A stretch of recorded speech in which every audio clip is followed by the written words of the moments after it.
เจ้าซื้อเท้าซิลิวัวสีวันคำศึกษาอยู่คณะศึกษาศาสตร์ผู้คณิตศาสตร์ปี4เนาะมื้อนี้สิมาทดลองเกี่ยวกับแรงดันอากาศเนาะซึ่งจะมีจะได้เอามาติดตามกันเนาะอุปกรณ์เขามีเนาะตู้แก้วซึ่งใส่น้ำเนาะ2เขาแม่นจอกแก้วเนาะ3แล้วแม่น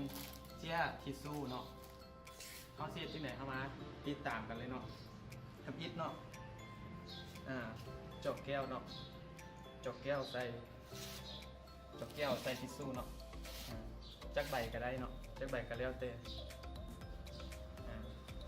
เฮาสิพับและยัดลงใส่จอกแก้วว่ามันสิเป็นจังไดเนาะเมื่อเฮาจุ่มลงในน้ำเนาะมันสิเจียทิชชู่นี่สิเปียกบ่เนาะเอามาลุ้นนำกันเนาะ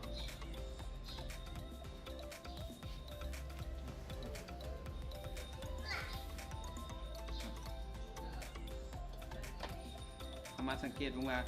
มันสิเปียกบ่เนาะเอาจุ่มลงในน้ำแล้วทิชชู่สิเปียกบ่เนาะ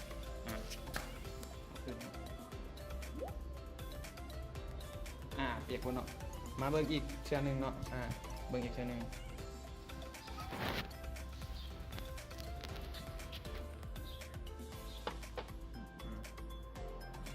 มันสิเปียกบ่เนาะเอาเบิ่งเนาะมันสิเปียกบ่ทิชชู่ก็ยังคือเก่าเนาะบ่เปียกเนาะฮู้บ่เป็นหยังมันคือบ่เปียกเนาะเมื่อเฮาจุ่มจอกน้ำลงไปซื่อๆโดยบ่ให้เงียงน้ำจะบ่สามารถเข้าในจอกแก้วได้ย้อนแรงดันอากาศภายในจอกมีแรงดันหลายกว่าอากาศภายนอกจอกอากาศภายในจอกจึงดันอากาศภายนอกจอกบ่ให้เข้ามาแต่ถ้าเงียงจอกน้ำจุ่มลงไปในน้ำก็จะมีน้ำส่วนหนึ่งไหลเข้าไปในจอกน้ำได้เพราะมีซองเปิดให้อากาศภายนอกแต่ถ้าเงียงจอกน้ำจุ่มลงไปในน้ำก็จะมีน้ำส่วนหนึ่งไหลเข้าไปในจอกแก้วได้เพราะมีซองเปิดอากาศภายนอกจอกออกมาแล้วน้ำอยู่นอกจอกจึงไหล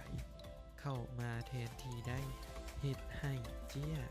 ทิชชู่ทางในจอกเปียกได้การทดลองในครั้งนี้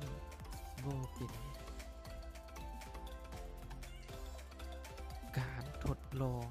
ในครั้งนี้คลิปวิดีโอนี้บ่เป็นประโยชน์หลายกันหน่อยสำหรับนักเรียนและคนทั่วไปที่สนใจเกี่ยวกับแรงดันอากาศอีกอย่างหนึ่งแรงดันอากาศนี้ยังใช้ได้